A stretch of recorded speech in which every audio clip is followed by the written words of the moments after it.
Israel के नज़दीक समंदर में अमेरिका की जो तैयारी है, जो तैनाती है, वो अप्रत्याशित है। ऐसा आमतौर पर देखने को नहीं मिलता है।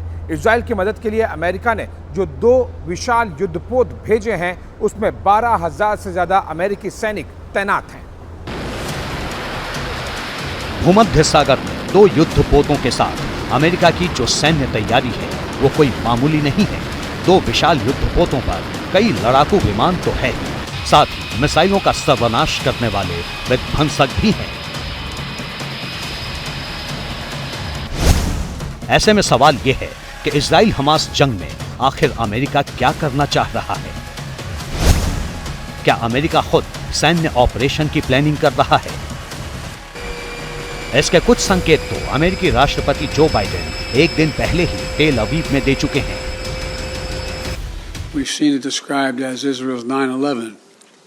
But for a nation the size of Israel, it was like 15 9/11s. We're going to make sure we have what you need to protect your people, to defend your nation. Biden तो एक दिन के तूफानी Israel दौरे से वापस लौट चुके हैं, लेकिन इजराइल में दुनिया के प्रभावशाली नेताओं का पहुंचने का सिलसिला जारी है। अब ब्रिटेन के प्रधानमंत्री ऋषि सुनक इजराइल पहुंचे। उन्होंने इजराइल के पीएम बेंजामिन नेतन्याहू से मुलाकात की और इजराइल के प्रति अपना समर्थन जताया।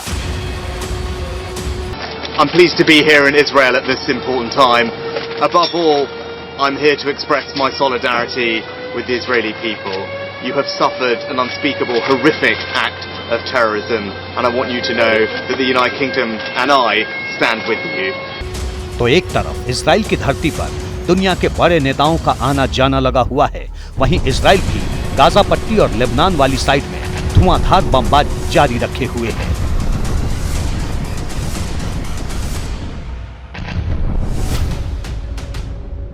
The Israeli Air Force is operating against terrorists in Gaza, according to intelligence, international law, and the values of the IDF. We will continue operating against our enemy decisively, with determination and resolve. Middle east में इस समय जो बड़ी हलचल है, एक तरफ Israel में उसके मित्र देशों के नेताओं की लैंडिंग और टेक ऑफ हो रहा है, दूसरी ओर आसपास के इस्लामिक देशों में भी हलचल है। अमेरिका से बातचीत रद्द करने वाले जॉर्डन के किंग अब्दुल्ला आज मिस्र के राष्ट्रपति सीसी से बात करने काहिरा पहुंच गए, जबकि जर्मनी के डिफेंस मिनिस्टर लेबनान पहुंचे। ईरान ने तो दुनिया भर के मुस्लिम देशों से कहा है कि वो इजराइल से तुरंत राजनयिक संबंध खत्म कर लें। उम्मत इस्लामी व मर्दम जहान इंतजार दारन हर चे सरीतर बमबारान